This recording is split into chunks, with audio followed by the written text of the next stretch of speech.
tant qu'une Westaf, vous me comprenez et je vous comprends aussi. Avoir un tel stock est un gain-temps énorme. D'autant plus que si on fait des plats africains tous les jours, c'est vraiment un gain-temps de malade. Comme toute cuisinière qui se respecte, vous êtes censé avoir du no-cost chez vous. Oui, c'est indispensable. De ces faits, on aura besoin de plusieurs bottes d'oignons, persil frisé, persil plat, coriandre, du céleri, de la ciboulette, de la cébette si vous en avez aussi. Mettez tout ce que vous avez. N'hésitez pas à capturer les ingrédients que j'ai mis au début, ça vous aidera à mieux faire vos courses. Pour info, si vous n'avez pas un blender solide ou un mixeur solide, je vous déconseillerais de faire vous-même, vous pouvez acheter. Mais bon, je vous déconseillerais vivement.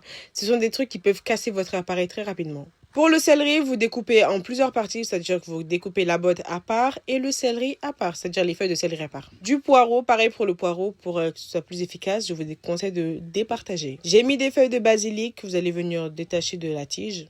Du paprika que vous allez découper aussi et le petit piment vert. Vous pouvez ajouter d'autres piments, mais moi je préfère éviter car des enfants mangent ce plat-là. Je préfère éviter. Du gingembre et des poivrons découpés grossièrement que vous allez nettoyer et ensuite mixer dans votre mixeur. Pour faciliter la mixture, je vous déconseillerais de mettre de l'eau mais plutôt de l'huile. Comme j'avais beaucoup de no-cost, donc j'ai départagé, j'ai fait en plusieurs parties, c'était beaucoup plus efficace selon moi. Et à chaque partie, je remettais de l'huile pour faciliter la mixture.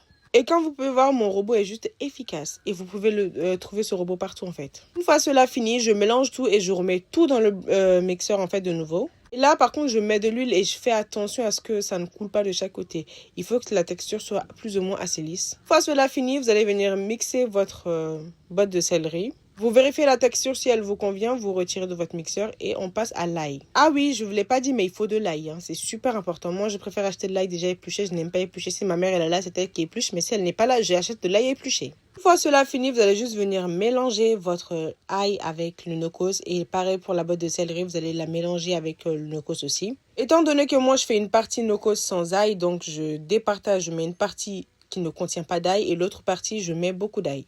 Comme vous pouvez voir, c'était impeccable et je peux vous jurer que vous allez tenir jusqu'à l'année prochaine avec un tel stock. Comme vous avez bien pu le voir au moment du mélange avec l'ail, j'ai mis beaucoup de poivre, ça permet de donner un autre goût. Et les clous de girofle, ça permet juste de parfumer. Si vous n'avez pas de clous de girofle, ne vous fatiguez pas.